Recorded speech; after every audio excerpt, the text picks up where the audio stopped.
मुळातच माझ्या आईवडिलांचा हे सगळं ज्योतिषशास्त्रावर याच्यावर फार कमी विश्वास म्हणजे त्यांचा कर्म आणि कष्टावर फार विश्वास. आता न्यूमरोलॉजी काय आहे की तुमचा जन्मांक आणि भाग्यांक याच्यावरनं तुम्ही न्यूमरोलॉजी पाहता, म्हणजे तसंच लोशो ग्रीड प्रमाणे तसं तुम्ही पाहता. तुमच्या जन्मतारखेवरनं शुभांक, भाग्यांक, कु हा नंबर याच्यावरून ठरलं जातं. जे आम्ही लोक सांगतो की स्पेलिंग चेंज करा, परत तुम्ही काहीतरी शुभांक तुमच्या गाडीसाठी तो वापरा जो की तुमच्या बर्थडेटला चांगला आहे, किंवा मग तुमचं भाग्यांक आहे तर तुम्ही त्या तारखेला शुभ कार्य करा, त्या तारखेला मग तुमचं नवीन काहीतरी चालू करा. बरेच वेळा मोबाईल नंबर, सिग्नेचर, गाड्यांचे नंबर बदलायला होतात. याचा काय परिणाम असतो? जर नंबर कुठला घेतलाय, सपोज तुमचा शुभांक 1 आहे आणि तुम्ही 8 नंबरची गाडी घेताय, अपोजिट नंबर आहे, तुम्ही काय घेतलं पाहिजे? 5 नंबर घेतला पाहिजे, 6 नंबर घेतला पाहिजे.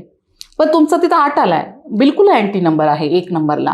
मग तुम्ही तिथे काय केलं पाहिजे? ग्रीन कलरचा टेप लावा. आदरणीय मोदी साहेब असतील किंवा महाराष्ट्राचे मुख्यमंत्री असेल तर प्रत्येकाची घड्याळ घालण्याची पद्धत वेगळी आहे बघा सर. सगळ्यात पहिलं तुम्ही नाव स्पेलिंग तुमचं चेंज करा.